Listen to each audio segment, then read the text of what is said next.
Alright, I want to start with something you have almost certainly fought with. You're building a photo gallery, or a wall of little cards, and the images are all different heights. Some are tall, some are short, and you want them to stack up nice and tight, like a brick wall, with no ugly empty gaps between them. That look has a name. It's called a masonry layout. And for years, getting it to actually work meant picking one of two bad options.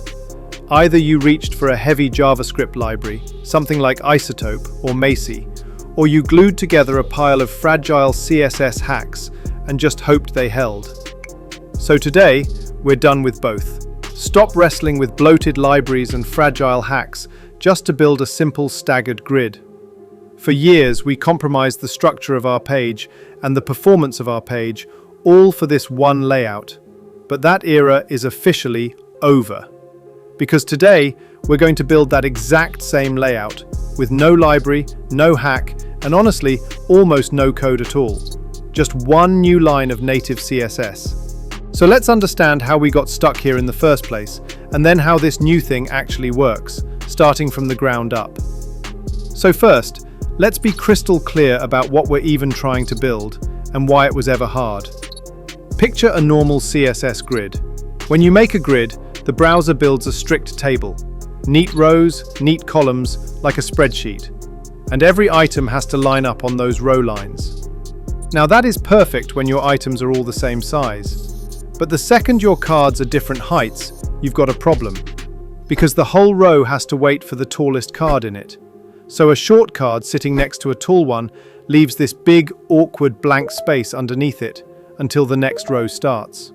Multiply that across a whole page and you get this ugly, gappy, ragged mess. That is the exact thing a masonry layout fixes.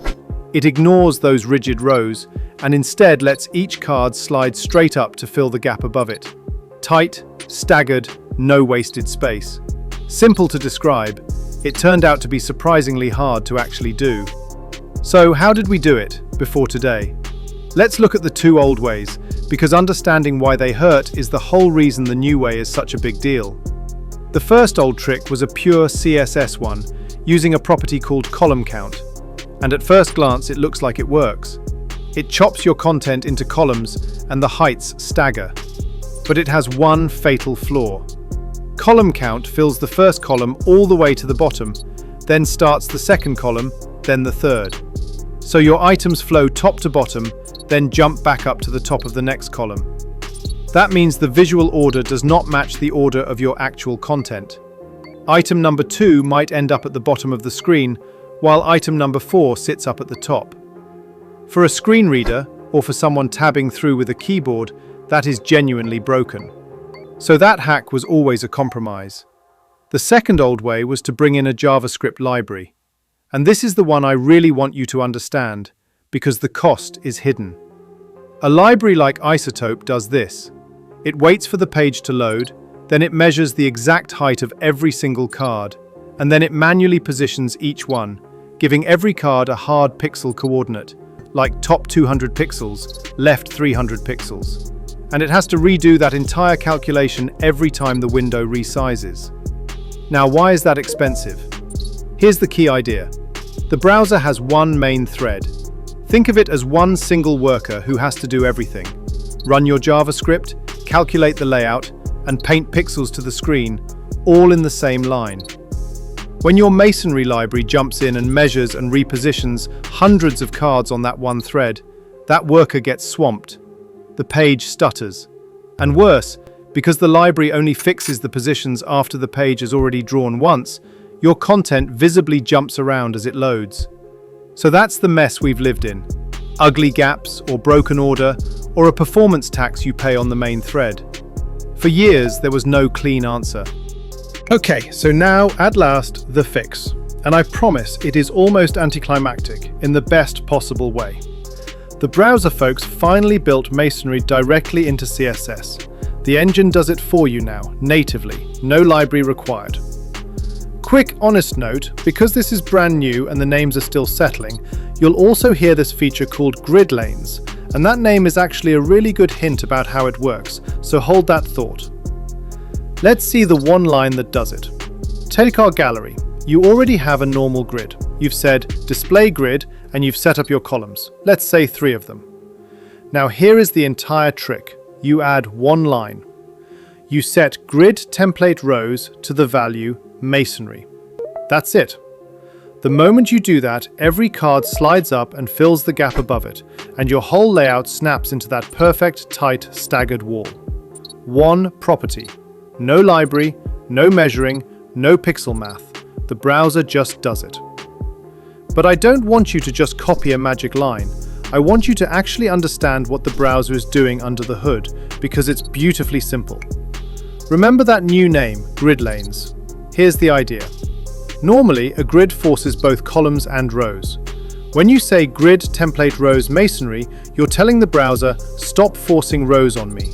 Keep my columns, but treat them as open lanes, like empty lanes at a bowling alley that can just keep filling downward.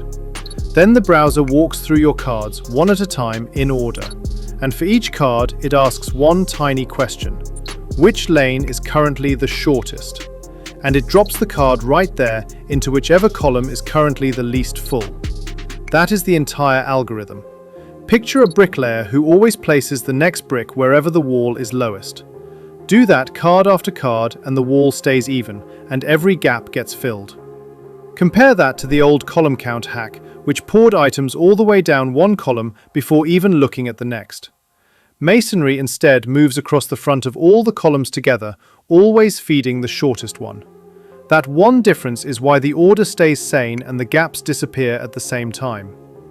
Now, sometimes you want to say and how that flow behaves, and there's a property for that too. It's called masonry-auto-flow, and it controls a genuine little trade-off.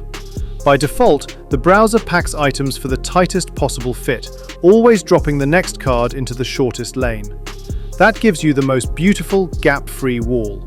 But packing for the tightest fit can occasionally shuffle 2 items slightly out of their strict source order, if a later item happens to fit a gap better. So if keeping the exact original order matters more to you than a perfectly even bottom edge, you can switch masonry-auto-flow to keep strict order instead. Tightest wall or most faithful order. One property lets you choose. And just so you know, since this is all so new, the exact keyword names here are still being finalized across browsers, so that's a spot to double-check the docs when you build it. And here's the part people always worry about with a new layout tool. What about spacing, and what about the special items? Good news on both. Spacing just works. You use the exact same gap property you already use on a normal grid. Set gap to 1 rem and every card gets clean, consistent spacing in both directions, and the masonry math handles it automatically. You don't do anything special. And for special items, say you have one featured card or an add slot that needs to span across 2 or 3 columns, you can still place it explicitly, the normal grid way, with grid column. The browser handles those placed items first, locks them in, and then flows all the regular masonry cards neatly around them. So your hero content and your ad slots still behave exactly how you'd expect. So let's talk about what you actually gain from all this, beyond just cleaner code, because this is where it really pays off. First, performance, and specifically a thing called cumulative layout shift, or CLS. CLS is a real score the browser tracks, and it measures how much your content jumps around while the page is loading. Users hate that jump. You felt it. You go to tap a button and the page shoves it out from under your finger. Remember, the old JavaScript libraries caused exactly that, because they repositioned everything after the first paint. Native Masonry has none of that. The browser lays it out correctly the very first time, so there's no jump, and your CLS score drops right down. Second, accessibility. Because native Masonry keeps your real content order untouched, a screen reader and a keyboard user move through your cards in the true, logical order, not the scrambled order that the old column count hack produced. You get the nice visual and the correct order for free at the same time. And third, the simplest win of all. You get to delete the library. That whole chunk of JavaScript you were shipping to every visitor, gone. Your bundle gets smaller, your page loads faster, and that matters most on a phone, on a slower connection, which is most of your users. Now, before you go rip out every library today, Let me be straight with you, because this is brand new. As of right now, in 2026, Safari has shipped this natively, and it's genuinely there. But Chrome and Firefox are still finishing it up, behind experimental flags, and they're expected to ship it fully a bit later this year. So how do you use something this good in production safely right now? You use a feature query. A feature query is basically an if statement for CSS. Using the supports rule, you ask the browser one question. Hey, do you actually understand Masonry? If the browser says yes, it gets the beautiful native Masonry layout. And if it says no, that browser just falls back to a normal, plain grid, which still looks completely fine, just without the stagger.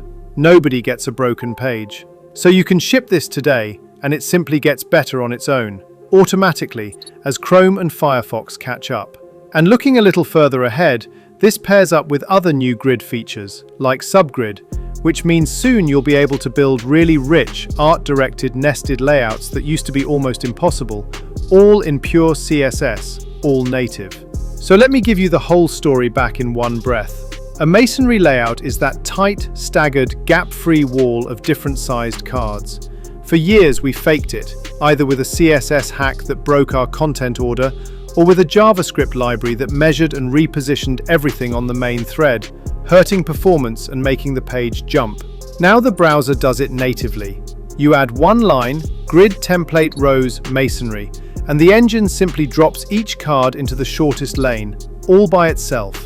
You keep your correct order, you kill the layout shift, and you delete the library entirely. Wrap it in a feature query today, and you get the best of both worlds while the other browsers catch up. That is native CSS Masonry. If this finally made layouts click for you, do me one small favor and subscribe. We go deep on exactly one concept every single week, and I'll see you in the next class.